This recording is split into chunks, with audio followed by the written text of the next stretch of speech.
I'm sure sometimes you have read some messages by maybe tapping on a notification, but maybe you didn't have the time to answer to them. So you want to make them unread so you can go back to them whenever you have the time. In this video, I can show you how to do it. Let's say I'm on my direct messages and I want to make one chat unread. If I tap on it, the first option says mark as unread. So I can just go ahead and do that.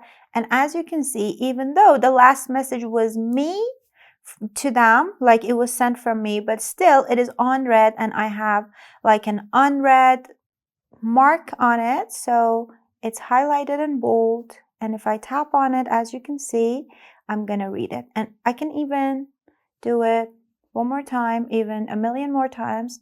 It doesn't matter. You can just easily make them unread.